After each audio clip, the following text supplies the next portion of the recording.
Voilà plus de 20 ans que je construis une pensée politique dont le thème central est de donner un prolongement aux idées de Marx afin que nous puissions rendre possible et durable une véritable alternative au capitalisme. Non pas uniquement à travers une éventuelle prise de pouvoir, mais plutôt à partir de toute une série de pratiques que je nomme le réel communisme,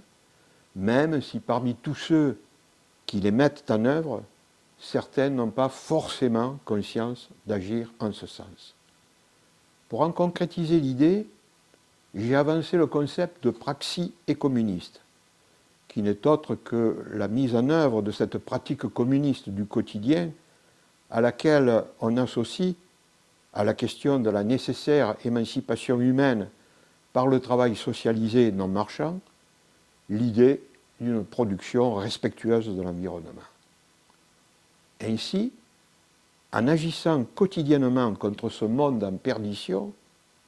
l'idée d'une mise en commun devrait peu à peu s'imposer. À ceci près, cependant, que les jeunesses du monde, férues de nouvelles technologies,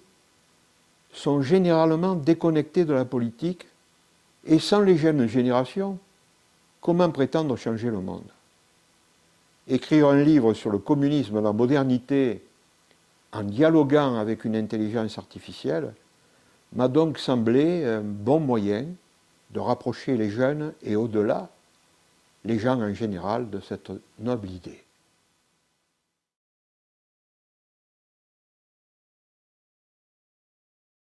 Non, bien sûr, il a fallu tout d'abord concevoir un solide plan du livre. Après quoi, persuadé qu'un médiateur neutre et crédible aux yeux de ceux qui portent un jugement négatif sur le communisme pouvait être utile, j'ai pensé naturellement à ChatGPT. Même si, au début, n'étant pas suffisamment familier de sa puissance langagière, ses réponses à mes questions ont été parfois trop synthétiques. Mais passé ce petit apprentissage, la médiation a très bien fonctionné. J'ai même pu dire à mon assistant artificiel combien ses concepteurs risquaient de regretter d'avoir fait de lui un communiste des données.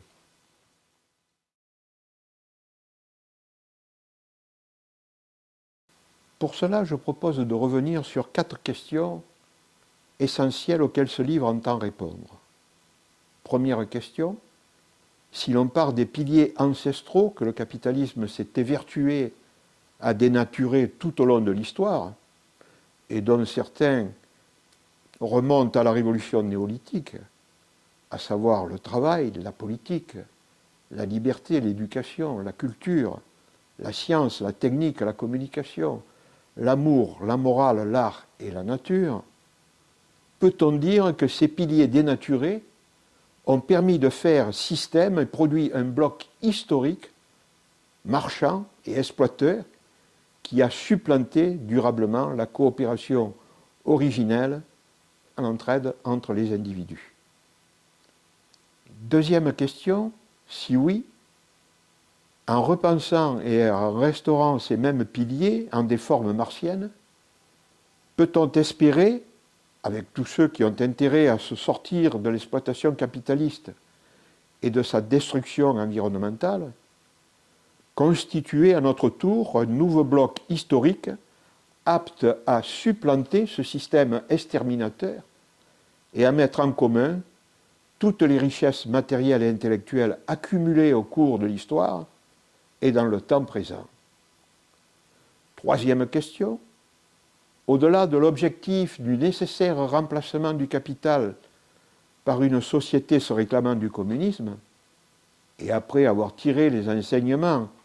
des échecs des pays dits socialistes, quels sont les arguments historiques et scientifiques qui plaident en faveur d'une possibilité humaine nous permettant de mettre en commun le fruit de nos productions et de nos échanges. Quatrième question, si les réponses sont positives,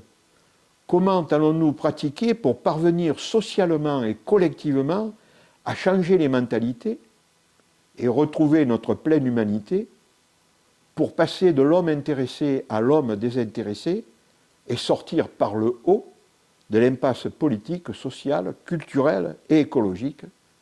dans laquelle nous enferme le capital. Voilà résumé les axes essentiels qui fondent les idées avancées par le communisme de la modernité